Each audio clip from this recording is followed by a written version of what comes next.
question on this episode is, how do they know a mental health pandemic is coming? How? By orchestrating it. Of course, that's obviously. These epidemic events are getting more and more disruptive to health and to economy. And the reason we called it Event 201 is we knew eventually one of those days, one of those events would be the big one. And that big one would really challenge our capacity to respond. And to respond to the big one, we do need to have all hands on deck. And quiet, and you really can try to get to know yourself.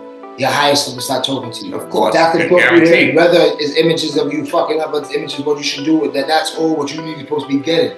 But you can't get these motherfucking if you don't take time out from your day. If you just look, so you on this, then you on this, yeah. Then you at work. Sometimes you don't have to do nothing. You just at work, working, talking to coworkers, talking to your boys, doing this. You can't. You don't have time to sit. So you can't get the connection. Can't get the and then when you should have, and then maybe okay, now we roll out. Forrest is a feather, and life has just pushed him all over and put him in all these unusual scenarios. Life has directed him everywhere. That's what it's saying. Sure. And if you're going to be the guy and you're going to allow life to happen to you, and you're not going to happen to life, then you're at mercy of the wind. Perhaps it might work out okay, but it might not, right? So you have to be the guy who goes, okay, the wind's blowing in this direction. Fuck them. I'm doing this. You have to come to life. You can't let life come to you. If you let life come to you, then you're going to be living inside of a matrix and a system which is designed not for you to live your best life.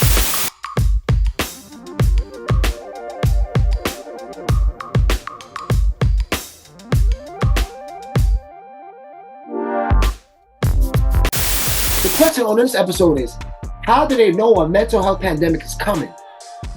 How? By orchestrating it. Of course, that's obviously. These epidemic events are getting more and more disruptive to health and to economy. And the reason we called it Event 201 is we knew eventually one of those days, one of those events would be the big one.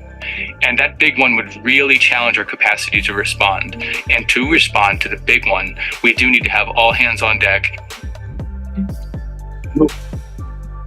You ever heard Bill Gates speech about it? He said, I knew there was going to be before the pandemic. He said, I knew that one day we're going to have a very big pandemic. Shit predicted in cartoons and shit. Participants are confronted by a hypothetical scenario that presents to them the challenges of a response. So we will say, here's a hypothetical disease outbreak. This is the way it might be evolving. And these are some of the challenges that you'll see that you'll have to address to address the disruptions that you're seeing to your healthcare system or to your organization. This is very telling. These motherfuckers. Students sound like a simulation. They sound like practice. It's like practice. I play football. It's practice. Yeah, because you wanna play. All stakeholders realize pretty quickly just how underprepared we are and just how much is possible when we work together. And that the individual actions of any government or company won't add up to a proper global response. This is COVID-19. It shows about mental health pandemic, right? They said it again. How do they know a mental health pandemic is coming? Because they knew what the effects of what COVID would have done. It would have created mental health because they knew the people were already on the brink. They know people living day to day, check to check. They know people if they lost that fucking job, what would happen. They knew this. Can I get my conspiracy theory shit quick fast? Can I get my conspiracy shit? I don't want to hold one. Can I get my conspiracy theory shit fast? Ooh, it's called predictive program. How the fuck is it? And look this up. I know we all know. How the fuck the Simpsons predict things from the 80s. It's like, because I've learned this. The first rule is nothing is accidental, coincidental. 1, 2, 3, 4, 5, 6, 7, 8, 9, 10, 11. Maybe there's a coincidence, but now we're in the 50s now. They have 2-hour compilations on this shit. And that's not the only one. I'm just naming them because that's the most known one. It's called predictive programming, bro. How do they know mental health pandemic is coming? How do they know there's a mental health pandemic coming? Because they already had it. It was already scripted. They're invisible. It's orchestrated. It's a script. You just acted it out. You just don't know you're an actor in a play. Sit out from years. Yeah, you don't know you're an actor in a play. I'm gonna leave this with 2 things. Y'all saw Training Day? Man, either you've been planning this all day. He said, nigga, I'm planning this all week. Nigga, fuck you think this is, nigga? I'm gonna ask you this. I'm gonna leave it like this. Oh, you believe these niggas is really legitimate? I'm gonna leave it like this. Y'all just saw the footage. Y'all heard the real shit we said. Nothing but facts. How do y'all think they know mental health pandemic's coming? Part 3. Chosen one shot right. Like, share, subscribe, man. it's quiet, and you really can try to get to know yourself, your higher self will start talking to you. Of course. That's the appropriate, whether it's images of you fucking up, or it's images of what you should do with that, that's all what you need to supposed to be getting. But you can't get these motherfucking if you don't take time out from your day. If you just look, so you on this, then you on this, yeah. Then you at work. Sometimes you don't have to do nothing. You just at work, working, talking to co-workers, talking to your boys, doing this. You can't. You don't have time to sit. So you can't. So you connection. Can't get that. And then when you should have, and then maybe okay, now we roll out. Sunday come around, you know. You go to church, and now you still with the noise again. You know what I mean? And maybe that day's the day you sit down, you close that door, and you sit there and you meditate to yourself, just like Jesus, true name Yahshua say, and connect to your higher self, connect to God, which is your higher self. You know what I mean? Because when do you ever get a chance, like, to sit down and enjoy, go to the park? You know what I mean? And sit there in the park with you know what I mean? And drink that juice that you like, and just sit there and meditate and breathe and inhale and see who you are and figure out what you like in life. In order to connect in meditation, that's when they close their eyes, that's when they quiet, that's when they say quiet, still around. And they say certain affirmations or certain tantric things to get something in rhythm so they can zone the fuck out. You have to so you can connect to the source. You can't connect to the source. If you play, you can't. It's just, you have to understand me, you have to be focused on. I'm not just saying you have to go over and be on something, that's good. I'm not, meditation is great, but I'm saying, but like, just quiet yourself down. Going through what you have to do, or going through what you're not doing. Like, really just sit back and analyze, or next step for our plan, or dreaming about what you want. Like, people don't give themselves time to think about shit, or think about what you want to do. Okay, for my kids, or for this, I'm gonna do this. Like, y'all give yourself time to think about this. Y'all just go from one point to the next, one point to the next, one point to the next. Basically, like Andrew Tate basically perfect quote with the Forrest Gump feather. You have to make life take you up from one point to the next, one point to the next. Forrest is the feather, and life has just pushed him all over and put him in all these unusual scenarios. Life has directed him everywhere. That's what it's saying. Sure. And if you're going to be the guy and you're going to allow life to happen to you, and you're not going to happen to life, then you're at mercy of the wind. Perhaps it might work out okay, but it might not, right? So you have to be the guy who goes, okay, the wind's blowing in this direction. Fuck them. I'm doing this. You have to come to life. You can't let life come to you. Because if you let life come to you, then you're going to be living inside of a matrix and a system which is designed not for you to live your best life. It's designed for you to comply. Why is it important to say fuck it and just believe in yourself? Because ain't nobody else going to believe in you. You know the thing about it is, and that's the thing, you know what helps me? Especially nobody believe, I use it.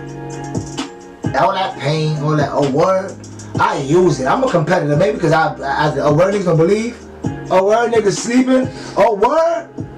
Thank you. I need that. I use it. And I don't need nobody to believe. The support, the belief, whoever does this is great.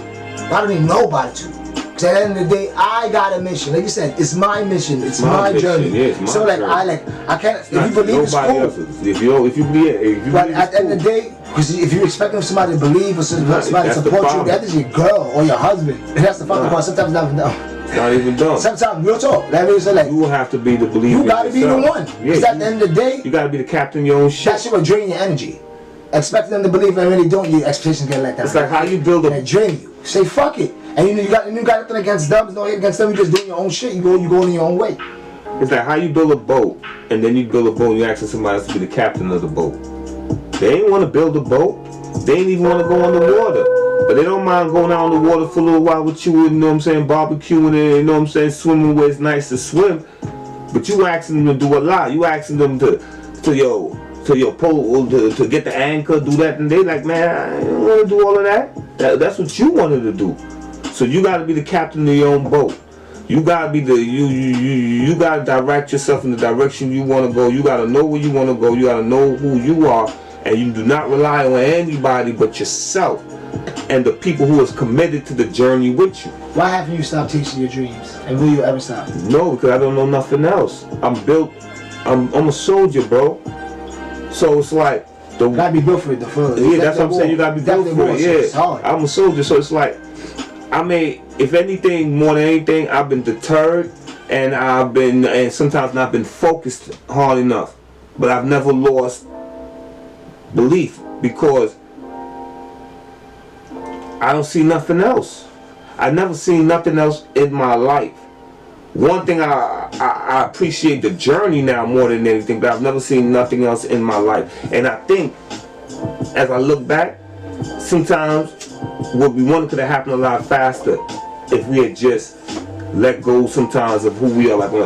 Like when I was saying, sometimes maybe it's just meant for us to take leadership of what we're supposed to do instead of waiting for, right? Maybe if we had done that a long time ago, we would have been where we wanted to be already. You dig what I'm saying?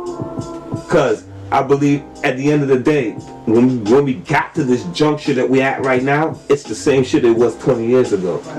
I want to hit y'all with this, yo. Like, time is rich for nobody, and and age is unbeatable. Time is undefeated, but time is also beautiful because time is for no man. But when you keep waking up, that's also another chance. Right. That's why it's so fucked up when people waste time, because it's not waiting for you. Right. But you keep waking up, and a lot of people is not. So it's like you gotta fucking take advantage of that time, bro. And then you will wake or up, sister. Then wake either up, one. You wake up at 60 with the regrets. Yep. With the regrets. You can either have the pain of discipline or the pain of regret. Either one. But we're gonna sum it up and we're gonna touch on all three topics one time. Why is it that when you have a dream, especially a big one, it's so hard for people to support? If not support, just believe, because they don't got the belief in themselves, so it's hard to give you something they don't got. Like my man brought up the perfect example. You got $1 million? No. How the fuck are you gonna give me $1 million? Anything you wanna touch on that? Nah, perfect.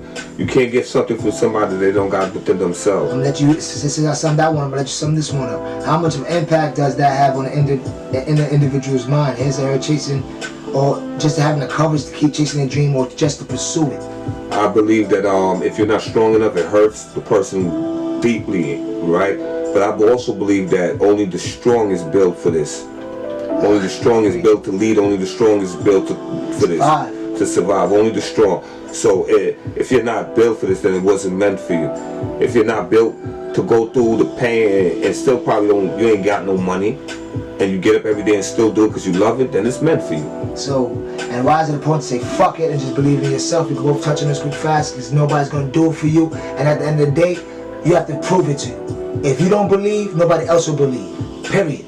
Once you start believing, through your trials and through your effort, you're gonna make the whole fucking world believe. If not the world, at least your family, friends, and the ones close to you. That, okay, this nigga or this chick is going out. And that nigga, okay, she's really about that. Or he's really about that. So, you gotta believe, and you gotta put that fucking your best foot forward for to make everybody else believe. I agree with that. I believe it's frequencies.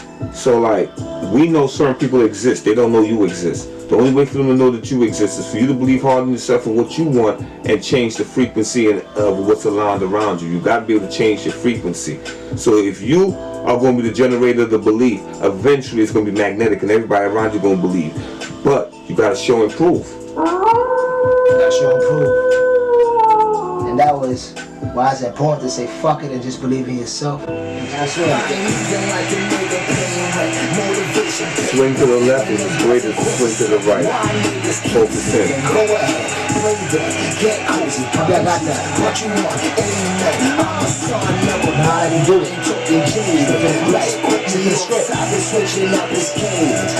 Give me under grace, never under law. Never thought sweet. Our positive thought is motherfucking strong. The L stands for life. The L stands for love. The L stands for loyalty. And you know the L stands for light. Nigga born in the fire, not a heat. Hardly burn niggas. Blue blood, the spirit of a king. Heart of 200 true money. Generational, the curses do nothing.